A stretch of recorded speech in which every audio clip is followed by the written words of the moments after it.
Hello student, चलो इस question में क्या दिया है। If density of earth is double by keeping its radius constant then acceleration due to gravity on its surface will be. Okay, acceleration due to gravity कितना होगा अगर अर्थ का डेंसिटी डबल होगा, ये क्वेश्चन है। ठीक है, तो यहाँ पे हमें पहले जी का फॉर्मूला किस फॉर्म में लिखना है, डेंसिटी के फॉर्म में लिखना है, बिकॉज क्वेश्चन में बोल रहा है डेंसिटी डबल हो रहा है। ठीक है, तो सभी को पता है जी का फॉर्मूला कितना होता है। जी का फॉर्मूला होता है आपके पास GM divide by R square. Okay, but question में बोल रहा है रेडियस कांस्टेंट है, मास के बारे में नहीं बोला उसने, क्या बोला डेंसिटी डबल हो गया। तो सबसे पहले क्या करते हैं, मास को रिप्लेस करते हैं डेंसिटी के फॉर्म से।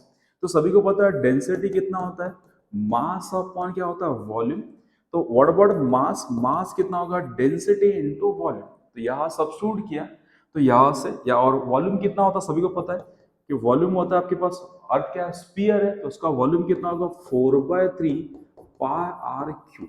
चलो, तो ये हो गया मेरे पास मास हो गया। मास को क्या करते हैं हम जी के फॉर्मूले में पुट कर देते हैं, सो दैट मेरा जी का फॉर्मूला किस में आएगा, डेंसिटी के फॉर्म में। ठीक है, फिर हम लगाएंगे रिलेशंस।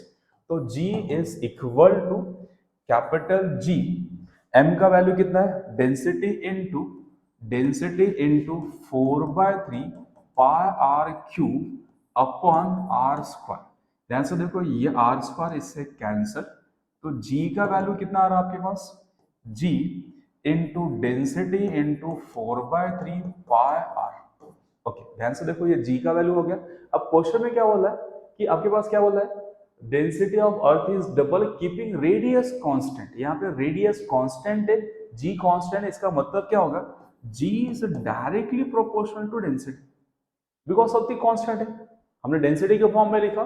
ठीक है, अब बोल रहा है रेडियस कांस्टेंट, तो क्वेश्चन तो सिंपल ही हो गया, बिकॉज जी तो कांस्टेंट है, 4/3 पाई भी कांस्टेंट है, रेडियस भी कांस्टेंट है, तो बोल सकता है जी डायरेक्टली प्रोपोर्शनल टू डेंसिटी।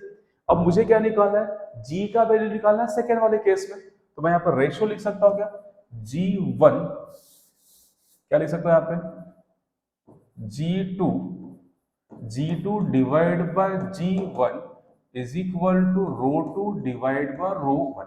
कितना दिया है, रो 1, तो डेट इज रो 1। अब रो 2 कितना है, डेंसिटी डबल हो रहा है, तो अब बोल सकते हैं कि G2 डेंसिटी, G1 कितना है 9.8 और डेंसिटी कितना है 2 टाइम डेंसिटी ऑफ 1, रो 1।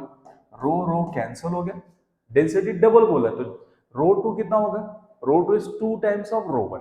ठीक है, नाउ शिफ्ट कर लो, कितना होगा G2 is equal to 2 into 9.8, इसको मल्टीप्लाई करो, कितना होगा ये 6, 9 18, 18 कितना होगा यहाँ पे 19, 19.6।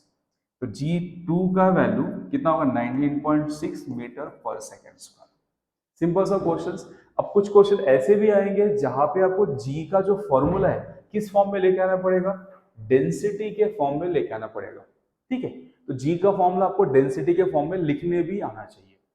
Gm/r², ये फॉर्मूला तो आपको याद ही रखना है, एक फॉर्मूला जी का ये होता है। ठीक है, अगर क्वेश्चन में आपको मास की जगह पे डेंसिटी दिया है तो इस तरह से पहले क्या करो, मास को किससे रिप्लेस करो, डेंसिटी इनटू वॉल्यूम से, फिर इसमें पुट करो, पुट करके कैंसलेशन करो, आपका जी का वैल्यू किसमें आएगा, आर के फॉर्म में आ जाएगा और डेंसिटी के फॉर्म में। अब आपको क्या दिया रहेगा उसके हिसाब से लिखो। क्लियर समझ यहाँ पे, थैंक यू फॉर वॉचिंग।